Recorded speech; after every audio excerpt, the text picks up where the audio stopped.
যুদ্ধবিধ্বস্ত সুদানে জাতিসংঘ শান্তিরক্ষী বাহিনীর একটি ঘাঁটিতে ড্রোন হামলা চালিয়েছে দেশটির আধা সামরিক বাহিনী আরএসএফ। এতে প্রাণ হারিয়েছেন ৬ বাংলাদেশি শান্তিরক্ষী। এছাড়া আহত হয়েছেন আরও ৮ জন। শনিবার সুদানের মধ্যাঞ্চলীয় কর্দোফান অঞ্চলের কাদুগলি শহরে অবস্থিত জাতিসংঘ শান্তিরক্ষী বাহিনীর লজিস্টিক ঘাঁটিতে এ হামলা চালানো হয়। জাতিসংঘের শান্তিরক্ষা কার্যক্রমের অংশ হিসেবে বেসামরিক নাগরিকদের নিরাপত্তা নিশ্চিত ও সংঘাত নিরসনে কাজ করছিলেন তারা। নিহত ও আহত সবাই বাংলাদেশি। তারা United Nations Interim Security Force for Abyei UNISF এর সদস্য হিসেবে দায়িত্ব পালন করছিলেন।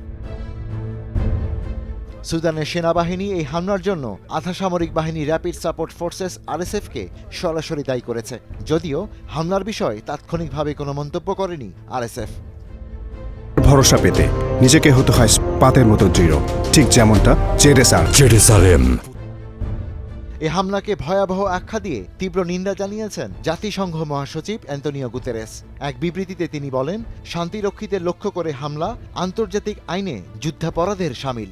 ঘটনার পূর্ণাঙ্গ তদন্ত করে আন্তর্জাতিক আইনে এর জবাবদিহির আহ্বান জানিয়েছেন তিনি। আমি এই ভয়াবহ হামলার তীব্র নিন্দা জানাই।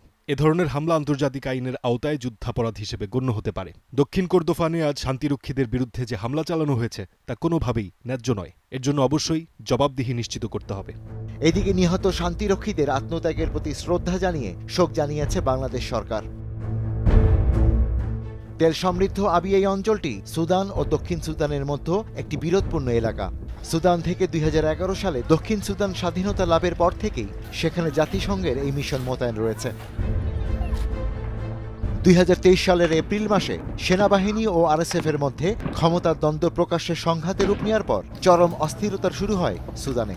রাজধানী খার্তুম সহ দেশের বিভিন্ন এলাকায় ছড়িয়ে পড়ে লড়াই। সংঘাতে এ পর্যন্ত ৪০,০০০-এর বেশি মানুষ নিহত হয়েছেন, যদিও মানবাধিকার সংগঠনগুলোর মতে প্রকৃত সংখ্যা আরও বেশি। Ishtiaq Hossain, star news.